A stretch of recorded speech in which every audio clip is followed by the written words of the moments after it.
Eh bien bonjour, pour ce nouveau rendez-vous, ce quatrième rendez-vous des pièces que nos ancêtres ont pu avoir en termes de napoléonides, c'est-à-dire toutes les pièces que, entre Révolution, Consulat, Directoire, Empire, nos ancêtres ont pu avoir en poche. On va commencer par cette Joseph Bonaparte, roi de Naples. Donc on retrouve les armureries de Naples que j'avais évoquées dans le deuxième épisode avec le prince Murat qui avait succédé justement à Joseph. Donc à noter cette pièce belle, ouais. On n'est pas sur du sup, hein, parce que le point de repère c'est la poitrine des deux sirènes qui est assez écrasée là, hein. C'est dommage. Mais sinon tous les reliefs sont là. Mais dès lors que la poitrine est là, on n'est pas sur du sup, c'est dommage.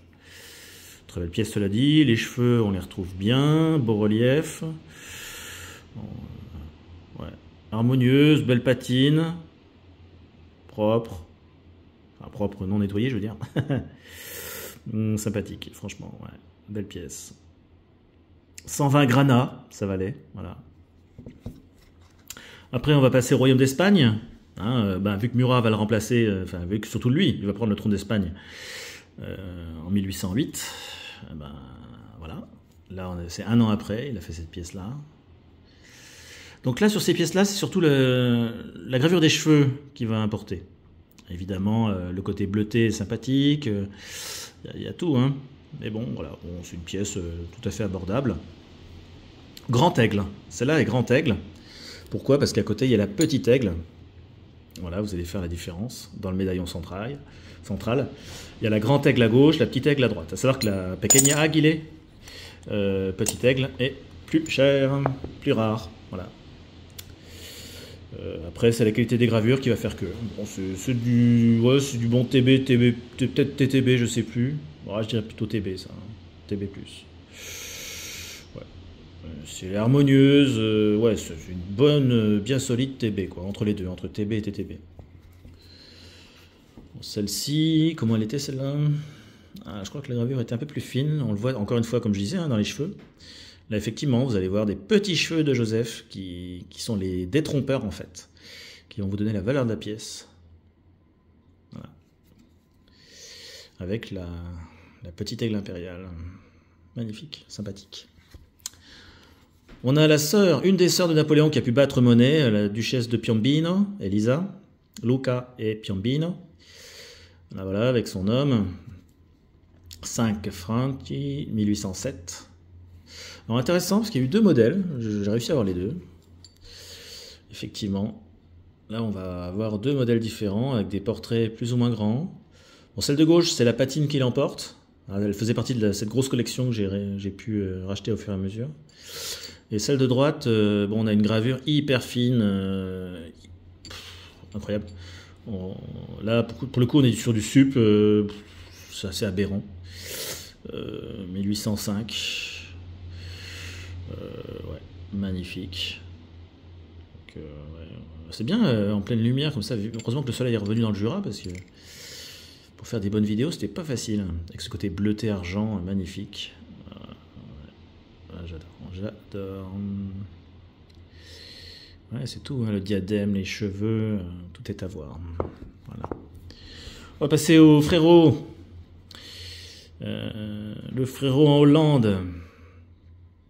Königsegg, 1808. Et oui, Louis Lodewijk, un autre frère de Napoléon. Bon, on y retrouve hein, au fur et à mesure. Hein. Une belle chevelure là, belle chevelure, on est sur du TTB. Belle chevelure, sympathique, propre. Ah tiens, j'ai pas regardé effectivement s'il y avait... si, Elisa, elle avait des beaux lauriers qu'elle a gardé en 1807. Ouais, effectivement. Joseph, à l'espagnol, ouais, ça reste simple, des ronds et des petits traits. Idem sur le grand aigle. Et à Naples, c'était comment à Napoli? Ouais, des petits dessins, ouais, des petites vagues.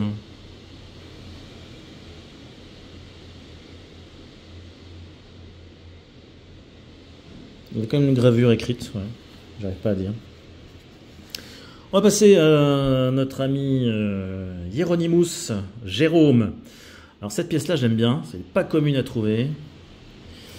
En Westphalie, 1 franc. Ein Frank, enfin 5 francs, 1809. Fait à Cassel, J.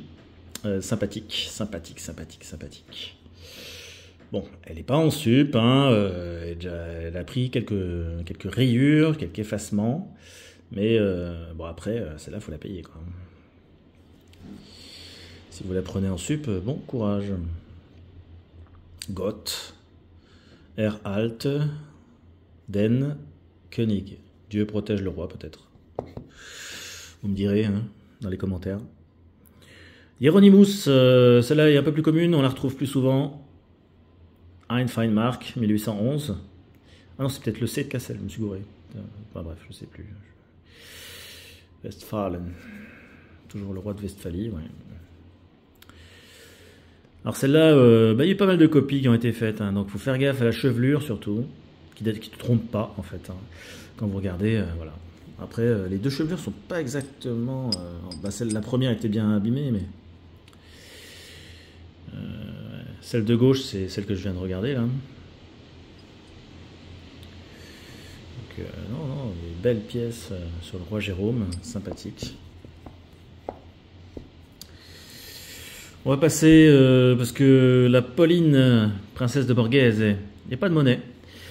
Et j'ai pas trouvé grand chose sur elle. J'ai réussi à avoir ce petit médaillon pour avoir son portrait. Bon, elle a fait scandale, hein. Elle a posé nue pour faire une statue pour être gravée en marbre blanc. Nue à l'époque, voilà. Alors Napoléon a essayé de la calmer en la mettant, en la mariant avec un de ses généraux, Leclerc, qui intervenait dans les Antilles. Voilà, mais ça n'a pas suffi. Toujours eu une grande vie, un appétit particulier. Voilà, donc là, on a déjà cette partie-là. Qu'est-ce qu'on va avoir d'autre? Là, Joséphine, notre impératrice. Alors, pour la voir, il faut arriver à prendre ce qu'on appelle ces petits coins de l'époque, hein, qui étaient distribués lors du sacre, en argent pour les notables, en bronze pour les soldats, et en or pour la famille impériale, les grands notables. Voilà un beau portrait de notre impératrice. Argent. Ouais. Bah, c'est des beaux cadeaux, comme ils disaient à l'époque. Hein. Après, ce qui compte, c'est surtout les gravures de l'aigle. Hein. Là, c'est vrai que ça fait rêver. Quoi. Après, alors là, c'est assez amusant. Je suis allé dans une maison d'enchères à Londres pour trouver les portraits en question. Donc là, c'est Elisa, pardon. Elisa en bronze et argent. Et souvent, quand elle visitait la monnaie de Paris, elle sortait de là avec leur portrait. C'était un bon coup de pub, hein, faut dire. Et puis en même temps, c'était une façon pour la monnaie de Paris de se faire connaître. Alors pareil, il y a eu des rééditions, des refrappes en 1840. Hein. Il y a eu une grande mode sous les Philippe, parce qu'on a fait revenir les cendres de l'empereur. Là, c'est Caroline, la femme de Joachim Murat, qui était donc à la fois... donc elle a pris le taureau derrière, taureau ailé.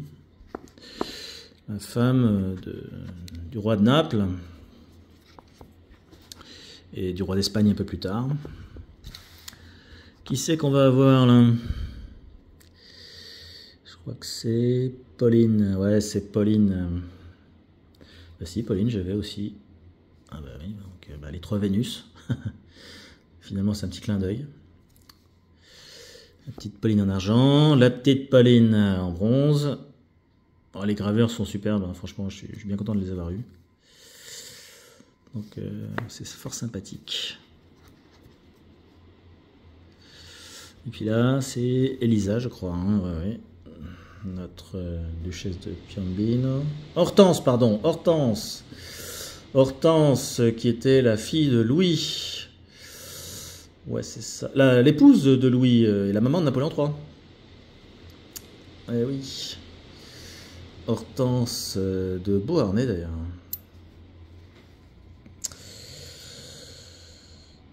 La reine Hortense, reine de Hollande, maman de Napoléon III. Donc là, ouais, très très belle pièce. Hein. Et puis encore une fois, on n'est pas sur de la refrappe. Hein. Donc là, avec une qualité comme ça, on est bien. On est bien. Non, Hortense est à droite, et à gauche... Paulina, ouais, c'est Pauline à gauche. J'ai ressorti Pauline. Non, non, Hortense, elle est bien là. La reine Hortense. Je vais retrouver un portrait d'elle à Saumur, comme ça. Je fais un brocanteur.